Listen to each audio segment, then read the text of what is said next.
Vous l'avez peut-être vu passer The Economist Intelligence Unit, qui est la société d'études qui dépend du groupe The Economist, qui dépend de l'hebdomadaire d'origine britannique. The Economist vient de publier sa carte, son rapport sur la démocratie dans le monde, avec un classement des pays en fonction de leur intensité démocratique et un classement de la France que pas exceptionnel, 27e. Alors il y a pire évidemment, mais enfin, il y a quand même 26 pays pour lesquels le jugement de ces analystes est meilleur en ce qui concerne l'intensité démocratique du pays. Regardez cette carte, elle est avec des couleurs. Donc en bleu foncé, vous avez les vraies démocraties au sens de The Economist. Il n'y en a pas tant que ça finalement. Il y a le Canada, à peu près toute la Scandinavie, l'Irlande.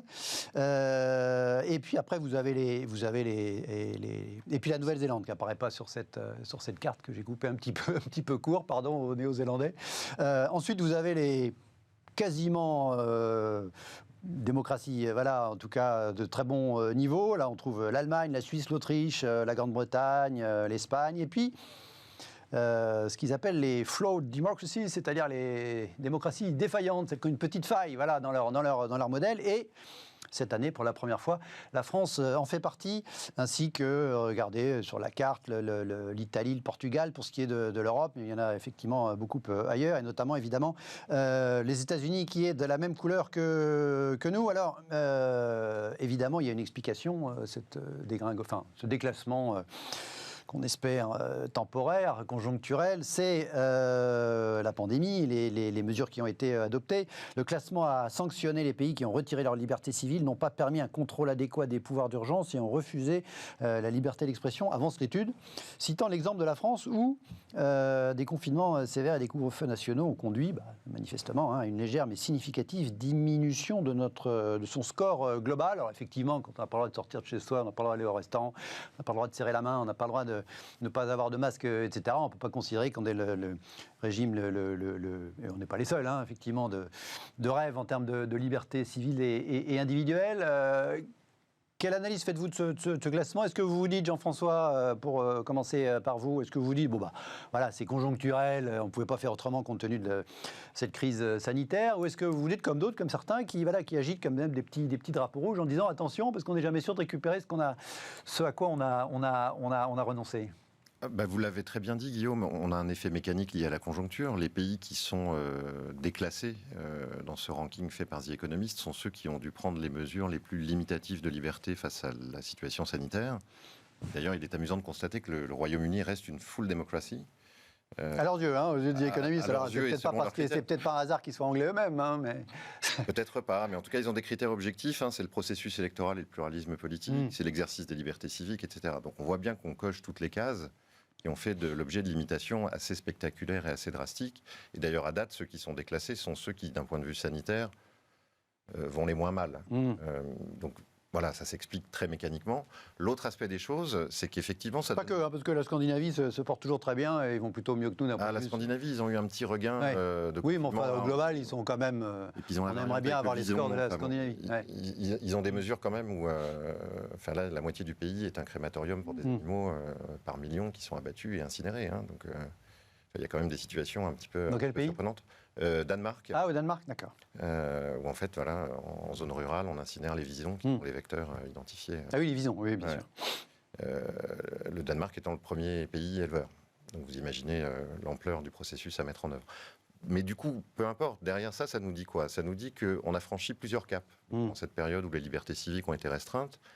Celui de se déclarer sur une application qui a été massivement téléchargé, etc. Le tracking, sous toutes ses formes.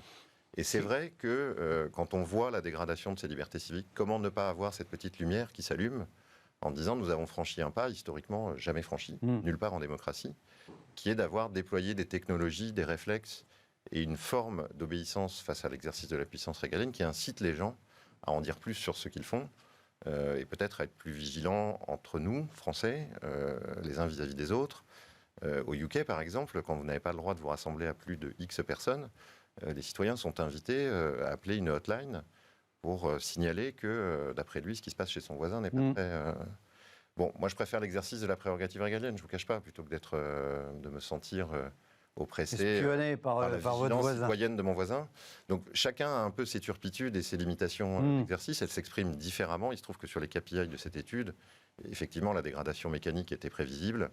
Et puis, voilà, restons vigilants sur ce précédent étrange. Que va-t-on en garder et qu'est-ce que ça deviendra? Après, dans les critères, dans les KPI, comme vous évoquez, il y a aussi la participation aux élections. Effectivement, il y a eu des élections cette année en France, cette année en 2020, les municipales avec une participation très faible. Ce n'est pas considéré comme très favorable.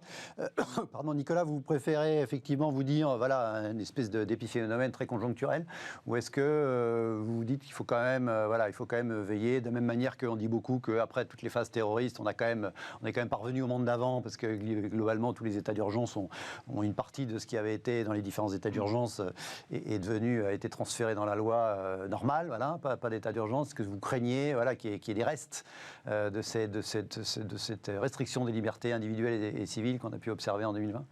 Alors, d'un côté de ça, c'est un vrai paradoxe, parce que quand on parle de privation des libertés, on s'aperçoit aussi que, encore tout récemment, finalement, il y a quand même très très peu de contrôle.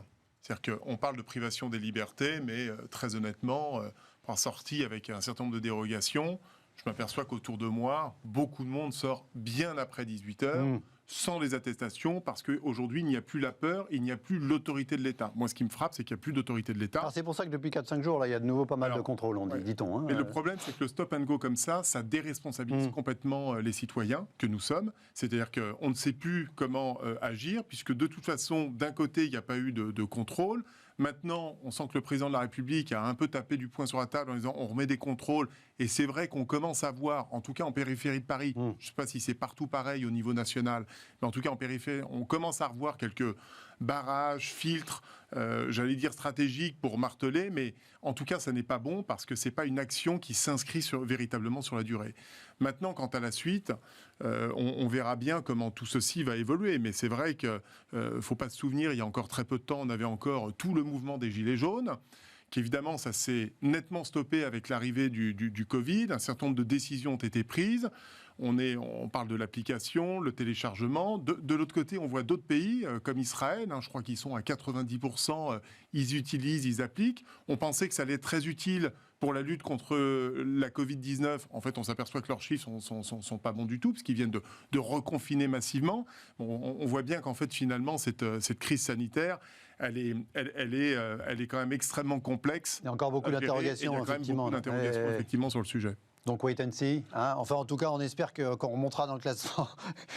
Mais par contre, a fortiori, si les critères sont sur la défaillance, la défaillance de la démocratie en France, elle date pas d'aujourd'hui. On voit bien que les citoyens que nous sommes là généralement, il y a une critique qui est grandissante depuis maintenant des années en France.